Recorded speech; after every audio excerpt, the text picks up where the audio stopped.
السلام علیکم ناظرین، میں طارق اسماعیل ساگر کچھ نئے گزارشات کے ساتھ۔ ناظرین، میں نے آپ کو جب سے یہ ایران کا اور امریکہ کی ٹینشن شروع ہوئی ہے ایک ہی بات کی کہ براہ کرم آپ سوائے ویٹ اینڈ سی کے کسی بات کو اپنا مسئلہ نہ بنائیں۔ دیکھیے،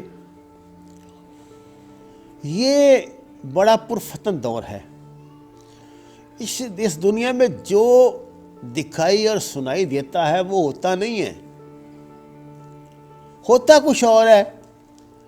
دائیں دکھا کے بائیں ماری جاتی ہے۔ یہ آج کی مروجہ جو بین الاقوامی سیاست ہے جس کو ہم ڈپلومیسی کا نام دیتے ہیں۔ ڈپلومیسی کیا ہے؟ By the way of deception, جو موساد کا موٹو بھی ہے۔ دھوکے سے چلاؤ زندگی کے معاملات کو، اور وہ دھوکے سے چل رہے ہیں۔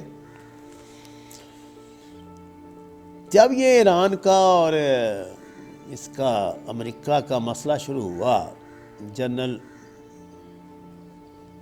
قاسم کی موت کے بعد، جنرل قاسم سلیمانی کی موت کے بعد، اور عراق کے، آپ ان کا نام لیتے، جنرل مہندس کا نام نہیں لیتے، جو عراق کے بڑے زبردست جرنیل تھے، وہ بھی ساتھ اس کے مارے گئے تھے۔ تو میں نے اپنے ایک جو بہت اچھے دفاعی ماہر ہیں ان سے بات کی کہ جناب اب تو قیامت آنے والی ہے، اب تو تھرڈ ورلڈ وار شروع جو ہے وہ اپنا نقطہ عروج کو چھوئے گی، اور وہ غزوہ ہند کی جو ہیں وہ پیشن گوئیاں وہ پوری ہو جائیں گی، اور یہ ہو جائے گا اور وہ ہو جائے گا۔ تو وہ میری بات سن کے ہنستے رہے۔ انہوں نے کہا کہ آپ اس وقت اسی جذباتی کیفیت سے گزر رہے ہیں جس سے پاکستان کے قریباً سبھی مسلمان گزر رہے ہیں، لیکن 3-4 دن میں سارا منظر واضح ہو جائے گا۔ آج رات ٹویٹر پر آپ نے ایرانی وزیر خارجہ جواد ظریف صاحب کا وہ ٹویٹ پڑھ لیا ہوگا،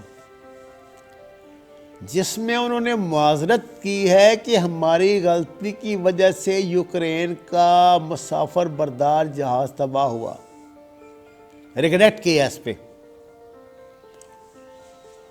اور کل شام تک کیا ہو رہا تھا؟ ایران یہ الزام لگا رہا تھا کہ امریکہ نے اس کو گرایا ہے، اس مسافر بردار طیارے کو۔ یہ 5-4 گھنٹے میں کیا انقلاب آ گیا ناظرین۔ اس کی وجہ یہ ہے ناظرین کہ آج کی دنیا جو ہے نا، یہ تکنیکی جو معاملات ہیں ان میں اپنے نقطہ عروج کو چھو رہی ہے۔ دنیا کی کوئی چیز امریکہ کی نظر سے پوشیدہ نہیں۔ امریکہ تو خیر بہت بات کی بات ہے، میں کہتا ہوں کینیڈا اور یہ جو یورپین ممالک ہیں ان کی نظر سے بھی نہیں چھپتی۔ چاہے آپ اپنے واش روم میں بیٹھ کے بھی کوئی عمل کرنے ہو، وہ آپ کو دیکھنا چاہیں تو وہ آپ کو دیکھ لیں گے اور اس کی فوٹیج بھی سیو کر دیں گے۔ آپ نے وہ ایک سیریز جو انہوں نے بنائی تھی نا جی، وہ جو 5-6 اس میں چیزیں تھیں، میں بڑی معافی چاہتا ہوں، مجھے نا چیزوں کے کچھ نام ذہن سے سلپ ہو جاتے ہیں۔ آئیڈینٹی کے نام سے، بورن آئیڈینٹی، اور اس کے بعد 3-4 اس کے تھے۔ پھر اس میں انہوں نے آپ کو صرف یہی دکھایا تھا کہ وہ لوگ کس طرح لمحوں کے اندر بندے کو دنیا کے کس کونے سے تلاش کر لیتے ہیں۔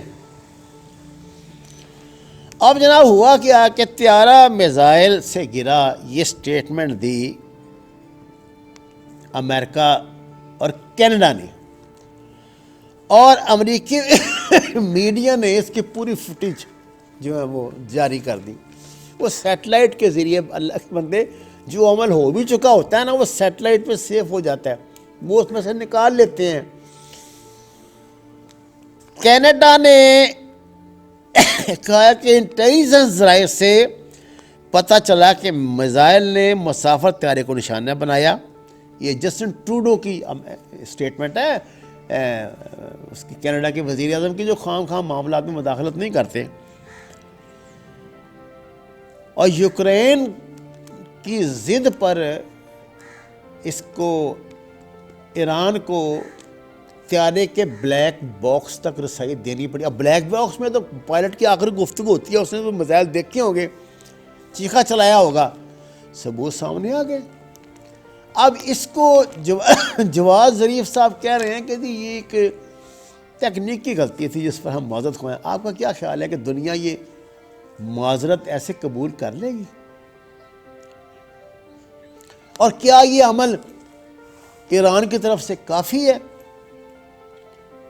جبکہ ایران بضد تھا 2 روز پہلے تک یہ طیارہ امریکنوں نے گرایا ہے.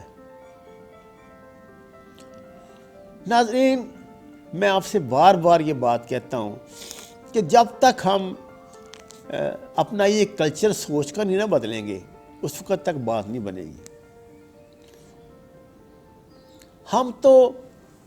ہماری سوچ نہیں ہوتی اصل میں, یہ ضد ہوتی ہے, ہم ضد طاری ہو جاتی ہے کہ ایسے ہی ہے جی بس. امریکہ ہی غلط ہے, ایران ہی غلط ہے, سعودی عرب بھی غلط ہے, پاکستان بھی غلط ہے, جبکہ معاملات کچھ اور نکلتے ہیں.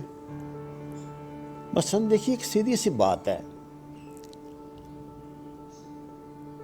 کیا جیسے میں آپ سے آبنائے ہرمز جو ہے کتنی دور ہے ایران سے؟ 1 منٹ سے بھی کم عرصے میں ان کا میزائل کسی ایک جہاز پہ گر جائے تو راستہ بند ہو جائے گا. دنیا کی سب سے بڑی تیر بردار جہازوں کی گزرگاہ ہے. اور میں نے آپ کو بتایا تھا کہ اس وقت چین $400 ارب کی سرمایہ کاری کر رہا ہے ایران میں. تو سب سے زیادہ نقصان کسے پہنچے گا جی؟ اور تیل جو لے رہا ہے وہ ایران سے سستا تیل لیتا ہے نا, چین کو پہنچے گا. میں نے آپ سے سوال کیا تھا کیا یہ عمل جو ہے امریکہ کی طرف سے چین کی اقتصادی ناکہ بندی کے لیے نہیں کیا گیا؟ پاکستان کی نہیں کیا گیا؟ ہمارے پاس تو میرے خیال 5 دن کا بھی نہیں ہوتا فیول. ہم کیا کرتے, ہم کیا کریں گے؟ لیکن ہم ان سوالات پر تو غور کرتے ہیں. ہم تو وہ جہاد, وہ غزوہ ہند, 15-20 حدیثیں یاد کی ہوئی ہیں, نہ کوئی ہمارے علماء کرام ان کا پس منظر بتاتے ہیں, نہ وہ کوئی سچائی بتاتے ہیں, نہ وہ بس انہوں نے لگایا ہوا ہے اس کام پہ, لگے رہا منا بھائی, اور بیڑا غرق کراتے رہا وہ اپنا. اب یہ پوری سازش کیا تھی, میں آپ کو اس سے بعد جو ویڈیو انشاءاللہ پیش کروں گا اس میں بتاؤں گا, اور آپ کو یہ بتاؤں گا کہ یہ جنگ رکی کیسے, یہ چکر کیا چلایا گیا تھا. یاد رکھیے, جناب حمید گل تو کہا کرتے تھے نا کہ افغانستان بہانہ ہے, پاکستان نشانہ ہے. میں کہتا ہوں ایران بہانہ ہے, پاکستان نشانہ ہے. میڈل ایسٹ میں جو بھی سرگرمی کوئی ہوگی نا جنگی نوعیت کی, وہ پاکستان پہ کسی نہ کسی سطح پہ براہ راست اثر انداز ہوگی, چاہے جو مرضی ہو جائے. اور وہی کچھ ہوا. جو بھی ہماری یہاں ہو رہا ہے پاکستان میں, اس میں مڈل ایسٹ میں, اس کا کوئی متاثر نہیں ہے, سب ہمارے بعد ہیں. جو ہمارے عرب دوست ممالک ہیں, سعودی عرب ہے, کویت ہے, یا جو دیگر امیر ممالک ہیں, دبئی اور اس کے ساتھ جو ہیں, امریکن تھوڑا سا ڈرا دھمکا کر ان کو تھوڑا سا ادھر سے ایران پہ پریشر ڈال کے صورتحال کو تھوڑی سی گرم کر کے میدان کو وہاں اپنی قیمت بڑھا لیتے ہیں. اس سے علاوہ کیا کریں گے؟ لیکن اصل جو بلا ان کے گلے پہ بیٹھی ہوئی ہے, جو ہڈی ان کو ہضم نہیں ہو رہی, وہ تو پاکستان ہے. اس ساری صورتحال کو وہ پاکستان کی طرف لاتے ہیں. میں نے آپ سے کہا تھا کہ حکومت پاکستان کے خدا را کچھ بھی ہو جائے, آپ نے 9/11 کی طرح ان کو کوئی اڈا نہیں دینا, نا بالکل نہیں, کوئی شمسی بیس نہیں دینا. انہوں نے پاکستان نے یہ ٹینشن کی, تو پاکستان نے ادا کیا. پاکستان نے اس کی پراکسی لگنی شروع ہو گئی نا, یہ دیکھ لیں کوئٹہ میں 2 واقعات جو ہیں، کل جو مسجد میں دھماکہ ہوا ہے، اسی سلسلے کی کڑی ہیں۔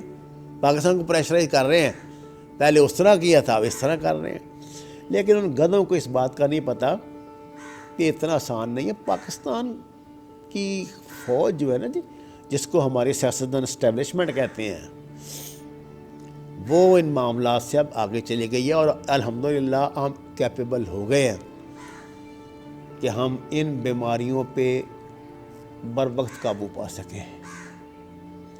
یہ اتنا آسان نہیں ہے۔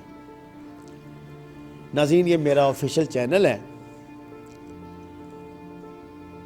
اگر آپ یہ سمجھتے ہیں کہ میں آپ سے جو باتیں کرتا ہوں کچھ قومی اہمیت کی گفتگو ہوتی ہے، اس میں کوئی خیر کا پہلو ہوتا ہے، تو سچائی کے سفر میں میرا ساتھ دیں، اس کو سبسکرائب کریں، آپ کو تلقین کریں اور میری حوصلہ افزائی کریں۔ وما علینا الا البلاغ۔